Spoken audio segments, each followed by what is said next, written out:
But like for real, like that is the type of leadership that I hope to see from people who are actually thinking about continuing their political career. And you know, I disagree with no one's going to agree on everything on policy points. I disagree with Tulsi on some things, but the responsiveness, the fact that she listens, those are very important aspects of what I think a decent elected official should be.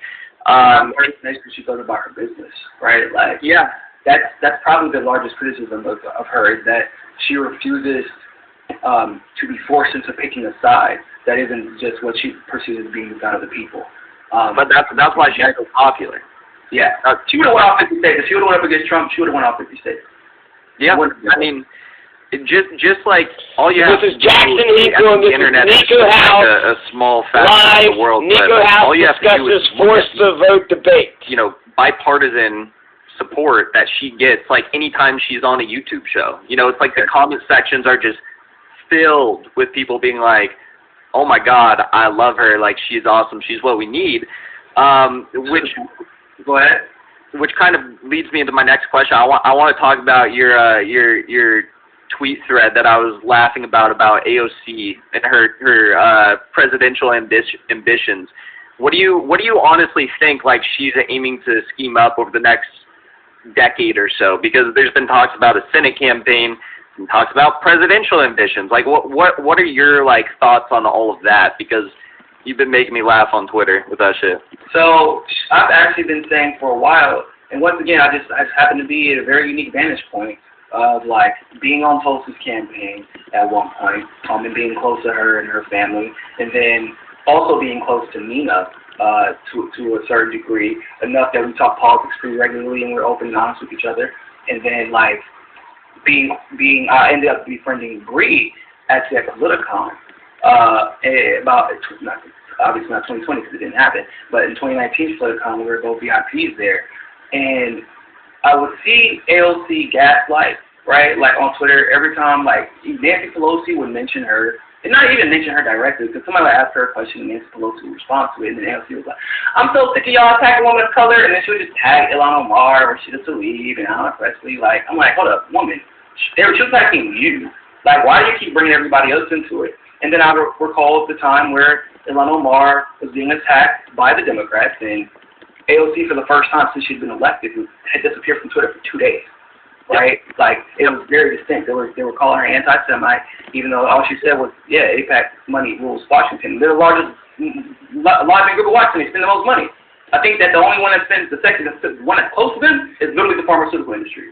Like, that's it. So it was about that issue that like AOC had literally slipped up on. Oh, slipped up is a nice characterization of what she did. Yeah. She completely like shit the bed on that issue basically from the time when she won the primary, from then until that point even, and probably even still, she's bombed that issue. So it wasn't a surprise. But what I saw was that even one, why the hell were you propping up Julian Castro, Cory Booker, and Elizabeth Warren before you spent 10 months to eventually endorse the man who supposedly inspired you to run, right? It's a PR move. She wanted to suck as much as that Warren and Cory Booker and even Julian Castro energy into her movement, quote unquote, and into, most importantly, her donor base, before she eventually moved on to the Bernie wing of the party, and eventually endorsed Bernie, where it looked like a brilliant PR move, because you know, he had the quote-unquote heart attack, but it was like he had a mini non-invasive surgery that he recovered from in 2 days.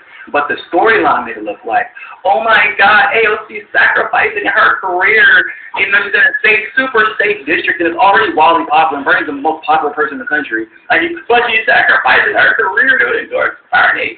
Oh, yeah, it reads like a Lifetime story, don't it? So then you start to realize, even though AOC was on Bernie's campaign, she never once defended Nina Turner. Even after Jason Johnson referred to Nina and Bree as quote-unquote misfit black women. And mind you, it wasn't just AOC. There were some other people like David Jordan never defended Nina or Bree to that degree, even though they constantly defended him. Rokana rarely, if ever, came to the end. And so, but these are people that now, especially, are often associated with the pursuit of their own ambitions above anything and everything else. So now you codify that, or codify AOC's behavior in that same lens, then you start to realize, hold up, what are one thing that at least Tulsi and Nina have in common. They're both from the Bernie wing, obviously. They're from that 2016 alumna where they actually sacrificed potentially their careers to do the right thing and endorse Bernie. And then obviously after that, Tulsi without a doubt. Huh? Tulsi without a doubt. I mean, yeah. She did sacrifice her career. Yeah, absolutely. And Nina she was just being chastised by the Democratic Party and still is because of that, to the point where like she was dealing with racist and sexist slurs. And they're also probably, for a lot of people, still in their minds, the top two candidates that could be the first female presidents to represent the progressive left. You know, you're talking about if Tulsi would have won, the youngest, first woman of color, first person who was still in the military, like while running and winning. That's a hell of a promotional jump, to be honest with you. Because she's like about to be a colonel, light colonel, so 05. And she would have obviously been promoted to presidency, which is funny. You usually have to go through success before you get that high up. But, you know, Nina would have been the first black woman of color, you know, and she picks up a lot of energy out of AOC's attempt. So basically, we know that AOC is about accolades. She likes being the first to do something, and she likes using identity politics in order to further her agenda so she doesn't actually have to get any policy done. And Nina and Tulsi are the opposite. So they're like the anti-AOC, where it's policy first. And then maybe we'll get to identity politics, but only in the sense that we actually need to do the right thing in addressing whatever is being said. We're not just using this for some opportunistic deflection of what we've seen from AOC. And so Tulsi and Nina were standing in AOC's way. And the one thing, and even though she was celebrating Ro Khanna, Ro Khanna, same thing. Ro Khanna wants to be the president. People have not figured that out yet. That's why he plays this game with Nancy Pelosi. But that's also why he pretends to be a progressive. But he does some good things sometimes, but basically always gives into the military-industrial complex eventually. And he also tried to smear Tulsi during the campaign by echoing the sentiments of a literal, like, terror sympathizer who ended up getting exposed. His name is Peter Friedrich. He got exposed later. Actually, I think it was by us. Because we saw him not to say that it always has an impact, but probably in this case it does, given his voting record. But his wife holds a bunch of stock in military-industrial complex companies, which shout out to Robbie. Robbie was the one who broke that.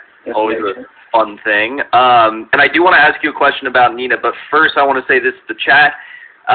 Thank you guys for all your comments.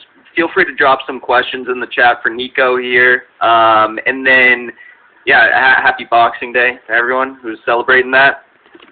If you guys are new to the channel, please like this video. It helps us boost this in the YouTube algorithm. Maybe we'll reach some of our normie Democrat friends and get them on board with the leftist movement. And also, if you'd like to tune in for more leftist news coverage, be sure to subscribe. Thank you, everyone, for tuning in. Okay, so my question for you about Nina. She's running as a Democrat, which I guess isn't super surprising, but there's been talks that maybe, if elected, which is a battle in itself, she may consider switching parties to the movement or the People's Party. Have you heard anything about that, and what are your general thoughts on her running as a Democrat? So she still does support the People's Party, and the reason that she had to run as a Democrat in Ohio is because Ohio state legislatures worked, you know, Democrats, Republicans worked side by side to make sure that there can be no third party, like, in Ohio. I think they actually worked to retroactively kick off the Green Party. So they had made the ballot for the general election, and then they kicked them off. So, like, crazy. This is the type, of course. And Ohio is kind of known for these type of shenanigans, right? And so she's dealing with the situation where, I could try to do something that literally is impossible just to do it. But, like, Nina is kind of like myself, where we're both pragmatists, and Nina is anti-political party as well. And when you're anti-political party and not just let me go into another party and try to take that one over, you don't really care about what party the person runs in as much as you care about how the person will act when they get to D.C. and will they be loyal to the party or the cause or the people that got them elected. Now, in Cleveland, specifically where Nina is running, people forget she already ran as a Senate candidate there and has already won. So that's a large part of where she had to win in order to become senator for Ohio. And so, of course, a lot of that's still in the back. She maintained amicable relations with Marshall Fudge, so she won't actually be trying to oust her or putting her weight behind another Democratic primary challenger, which is actually pretty advantageous for us. And when we know how Nina moves, Nina has been unafraid to challenge Bernie in areas where she disagrees with him, right? If she gets asked directly. Reparations being one of those cases. The rigging that we saw taking place being another one of those examples where she stood on Joe Biden and, obviously Bernie went full balls to the wall to uplift him, and Nina went on CNN and was like, it's like choosing between two bowls of shit, which was kind of like, oh, never really heard that from Nina. But so when she gets to DC, we'll know exactly what we're going to get out of her based off of how the establishment treats her and, of course, the legislation she puts forth. And if she maintains the relationships in the networks that she had created with the progressive movement up until this point. And so far, I can say she has. She's kept communicating with us to the degree that you would expect her to while she's running for Congress. And, she still is willing to go on to independent media. Like, those are all very, very positive signs going for her. And so if she has to run to Dem in order just to get it through, I wouldn't care if she runs a Republican. Hell, I joke with Tozy all the time. I'm like, hey, you should just run as a Republican president in 2024. I bet you'd sweep them. It wouldn't even be close. Because I wouldn't care. Like, I just don't care. I do not. Both of the parties, once you accept the fact that both parties are exactly the same, and to a certain degree, even the Green Party. Like, the Green Party cheated Dario Hunter in order to get Howie Hawkins as the primary candidate. And there was a a PAC that was created specifically whenever they did some internal polling and figured out that Dario was destroying everybody in the Green Party, because Dario actually had plans on addressing all the things that had stopped the Green Party from being successful as a national party at that point. The Green Party, the leaders, don't actually want to be successful. That's why there haven't been any major changes. Or else you wouldn't be trying to get on the debate stage like the day of the debate. Rather, you would be taking cases and using the fundraising that you got to introduce ballot initiatives, fight in the courts to make sure that you have fair representation and an equal chance to win by the time the general election got here, but we haven't seen that. Dario was going to actually address all of that. So the powers that be that want to kind of stay in this high where they don't have any responsibility without doing anything, they actually even work to keep Dario from his success, work to keep him from speaking at events and things like that. Similar shit that we saw from the DNC. Howie wouldn't even press the Green Party to create an ethics committee. Even the DNC has a little fake, imaginary, pretend ethics committee, so they like have the image of objectivity, but the Green Party wouldn't do that. So once you accept the fact that these parties are parties, they're ruled, in essence, by old white guys, no matter which party you go to. Every single party is ruled, basically, by old white guys. And once you accept that, I don't care what party you run in. I care if you're still going to be an activist, still going to be an organizer, still going to connect with the independent community, and that you're going to be willing to challenge your party as much as you're willing to challenge the other parties. Facts. I mean, yeah, we a while ago we had a Green Party debate on my show, and I think Howie was like the one who didn't show up because he knew that there were going to be voices of criticism in the crowd that we had invited on, so he was worried about that shit. And then, then he came on for an interview after getting grilled on Twitter by, like, everyone who wanted to see him there, but he wouldn't come on just alone, or just with the crowd that we had invited on. It was crazy. Okay, we got some audience questions. Also, thank you so much to Natalie for that $5 super chat. Merry Christmas to you, too. Yeah. What are your thoughts on, I saw this question earlier, we didn't get to it yet, but what are your thoughts on Tulsi's, the Title IX bill that she introduced? Because I personally am not a fan of that and had some criticisms over that. I don't know if you've talked about that already. What are your thoughts on that? So as far as the actual, the meat of it, I actually have abstained from giving my opinion on it because, one, I'm a cis with a dick, so this is where I take a sick. I'm not transgender. I've never competed as one. I'm not a woman. I've never competed as one. And so I feel like this is something that should be solved internally between the communities. But I will say that I don't agree with any type of restrictive measure or policy being introduced. As far as regarding somebody's body, it should never be introduced by the government. Those issues should be taken care of internally on a case-by-case basis with the sports associations and their competitors. Because not to mention, every sport is kind of different. A lot of people, they either go to one extreme, right? Like, is it weird for MMA fighter who, we saw the example of somebody that really got their skull cracked, like by a man who has transitioned like 23, 24, who served in the military before even transitioning. So she cracked the skull of another UFC fighter. But also, like, skiing, do I really have to implement crazy rules for skiing? Like, if you're really, really, really good at skiing, then you should probably be able to compete and let the best man or woman win at that point. So everything should be taken care of on a case-by-case basis. But as far as that, as Tulsi legislation is concerned and her introducing it, I feel like the priority was off. But more importantly, I feel like no government entity should ever be trying to implement restrictive measures on people's bodies because that's just not your job. I think that's a solid principle to hold, and that's kind of what I was saying. I was like, I personally didn't agree with the policy that she was trying to introduce, but we also talked about it for a while on the show, and people were like, well, it should be like a sport-by-sport basis, right? Because like in basketball, for example, you don't have the same restrictions and regulations that you have in like fighting, where you have like weight classes and things like that. So it kind of depends. And by the way, notice you don't see people transition to being a woman and then go like, oh, I'm going to play basketball now. No, because those women will eat your ass alive. You can't just decide you want to be great at basketball tomorrow.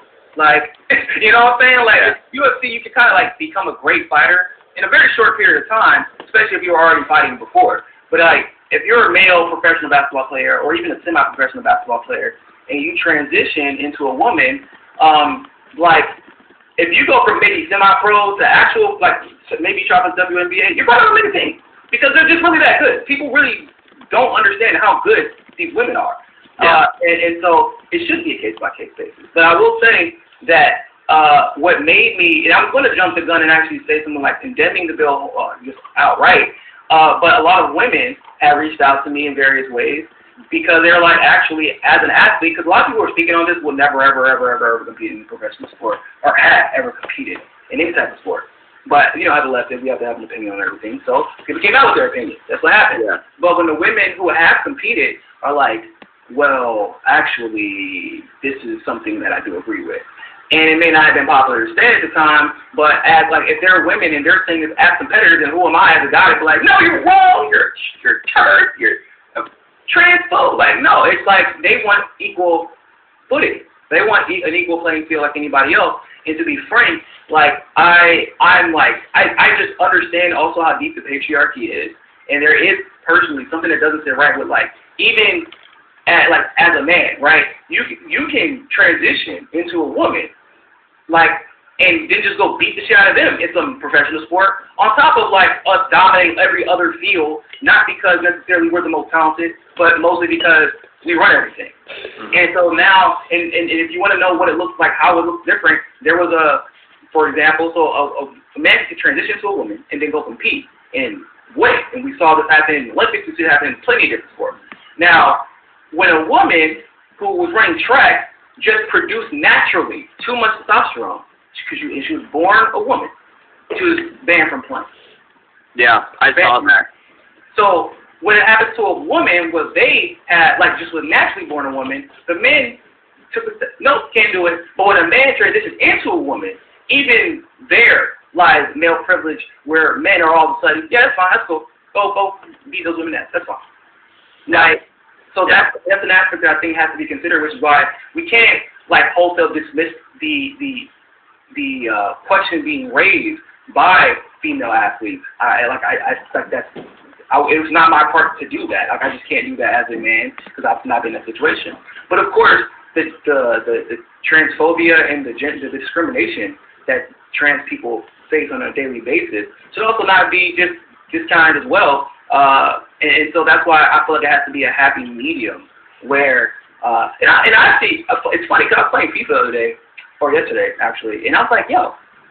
This is like they have like women and men competing with each other, and actually, I've actually been in situations where like really good women will go on the field with men, and so I always wonder, like if there was a like I think soccer and actually basketball are the easiest sports to do this, where you could have a position, you could either have a separate season or a smaller season where you have mandatory, you have to have X amount of men and X amount of women on every roster, and they have to play X amount of time.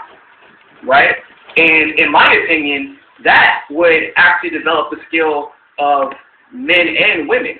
And because women would then be competing, that they're not used to competing against men who are kind of trained to compete against other men. Whereas if people kind of, as a former athlete, like people play to the ceiling that they see, right? And if you're saying all I do is compete against these other women, well, these other women haven't been competing against men.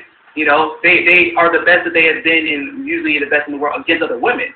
But if you are one of those people, the rare people who can break through that ceiling, and be like, why can't I dunk on guys again? Because the women are getting taller in the WNBA, and it's because of them playing basketball for so long. And now you're starting to see former players have